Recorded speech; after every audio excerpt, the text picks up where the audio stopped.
প্রিয় ভিউয়ার্স, দেখতে পাচ্ছেন আজকে কিন্তু আম্মু আমাদের জন্য একটি স্পেশাল রান্না করেছে দুপুরের। সেটা হচ্ছে গরুর মাংস দিয়ে তরল খিচুড়ি। এই তরল খিচুড়িটা কিন্তু খুবই স্পেশাল, কেননা এটার মধ্যে গরুর মাংসের তরকারি দেওয়া হয় এবং একই সাথে ধনিয়া পাতা দেওয়া হয়। তো এই দুটো জিনিস দেওয়ার কারণে তরল খিচুড়ি যেটা আছে সেটার টেস্টটা অনেক অনেক গুণ বেড়ে যায়।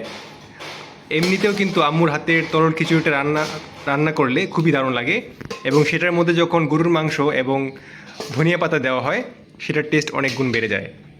এবং সেই সাথে আমাদের জন্য দেখতে পাচ্ছেন এখানে আম্মু করেছে গরুর মাংস এবং মুরগির মাংস। গরুর মাংসটা আমার ছোটো ভাই খুব একটা পছন্দ করে না, যার জন্য সে মুরগির মাংসটাই বেশি প্রিফার করে। এবং আমরা সকলে এভাবে আজকে দুপুরবেলা তরল খিচুড়ি দিয়ে এই তরকারিগুলো খাবো। তো আজকে এই ছিল আমাদের আয়োজন। অবশ্যই কমেন্ট করে জানাবেন কেমন লাগলো।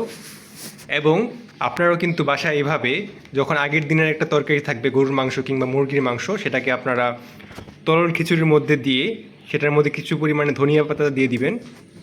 দেখবেন ইনশাআল্লাহ খুবই দারুণ লাগবে খেতে এবং অত্যন্ত সুন্দর একটা ভালো ফ্লেভার চলে আসে। তো আজকের মতো এই পর্যন্তই। আমরা ইনশাআল্লাহ এখন খাওয়া শুরু করব। অবশ্যই কমেন্ট করে জানাতে ভুলবেন না কেমন লাগলো আমাদের আজকের আয়োজনটি।